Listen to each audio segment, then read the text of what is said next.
Un incendie s'est déclaré ces derniers jours dans la décharge de Mamotoro, un village de la commune de Nampor. Une situation alarmante qui a causé la fermeture des lieux. En effet, la décharge a pris feu le 7. Comme vous pouvez le savoir, les départs de feu ne sont pas forcément du fait de quelqu'un. Hein. Donc la décharge a pris feu toute seule. C'était en plus dans la nuit. C'était difficile dans la nuit de mobiliser les acteurs qu'il faut pour éteindre le feu, particulièrement les sapeurs-pompiers. Et quand ça a été possible, les sapeurs-pompiers ont été tout de suite sur les lieux, mais le feu n'est pas de surface. La décharge brûle de l'intérieur. Donc c'est très difficile d'intervenir. On a du mal à situer d'ailleurs les foyers, à part la fumée qu'on voit sortir de part et d'autre. Donc c'est très très difficile. Et après avoir essayé de trouver des solutions, il s'est avéré que malheureusement il n'y a rien à faire d'autre que de fermer la décharge. Donc la décharge est fermée depuis. Et on pense qu'il faut attendre peut-être les prochaines pluies, hein, les grosses pluies de août-septembre peut-être pour venir à bout le feu, pour éteindre le feu. Ouais.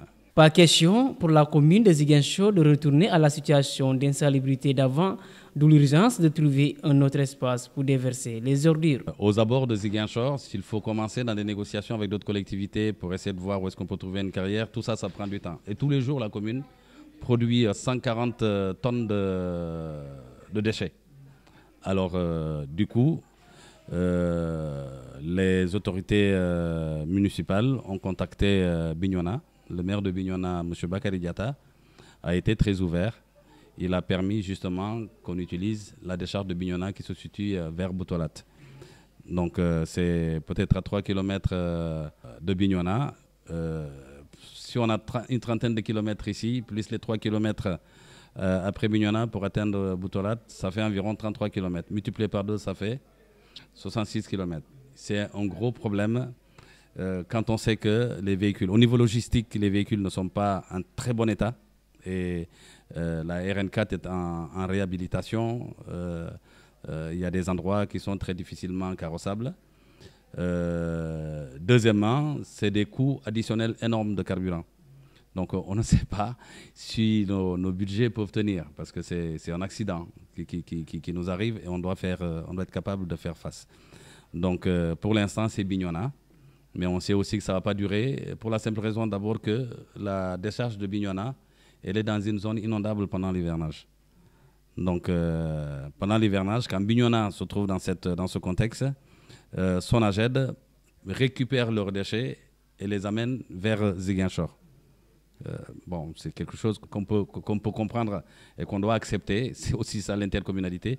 On ne peut pas considérer que le problème d'assainissement de Bignona ne soit pas un facteur qui nous affecte. Donc pour moi d'ailleurs, la gestion des déchets, mais l'assainissement de manière globale doit constituer des interventions dans lesquelles les collectivités doivent rester très soudées et solidaires, sachant aussi que l'État ne peut pas tout faire. Pour éviter ce genre de situation, il est prévu dans le cadre du Promoged la création d'un CIVD, Centre intégré de valorisation des déchets. Si. Bon, vous avez été sur place, hein. Vous avez vu qu'il y a une initiative de la mairie dans le cadre du projet ProDéMUD avec le Fonds mondial pour l'environnement, mis en œuvre par l'ONUDI à travers le ProDéMUD. Nous avons mis en place un centre de regroupement et de commercialisation en CRC. Donc tous les équipements sont mis en place, etc. Mais on a un problème particulier et très important, c'est l'accès à l'énergie. Ce sont des machines qui demandent énormément d'énergie. On a même pour faire les tests, il fallait trouver des groupes suffisamment costauds pour pouvoir les faire marcher. Donc aujourd'hui, dans le coin, il n'y a pas d'électricité. Il faut trouver le moyen de faire venir l'électricité à travers un transport avec la Sénélec et ça coûte relativement cher. C'est ça qui bloque la situation pour l'instant. Mais là aussi, on a de l'espoir. On a eu il y a 2 semaines une visite du directeur national de l'environnement qui a promis, parce que aussi le projet était ancré au ministère à la direction de l'environnement. Donc il connaît très bien la situation et il a promis de se rapprocher des directions générales de Promoged et de Sonaged, surtout de Promoged, pour voir comment les investissements complémentaires peuvent être pris en charge dans le cadre du Promoged. Donc ça, c'est pour le traitement. Et là, il est prévu le pré-traitement des déchets plastiques, la valorisation des déchets organiques. On devrait pouvoir créer de l'engrais là-bas avec des biodigesteurs qu'on a déjà disponibles. Tout ça devrait fonctionner normalement aujourd'hui si le financement était arrivé à terme.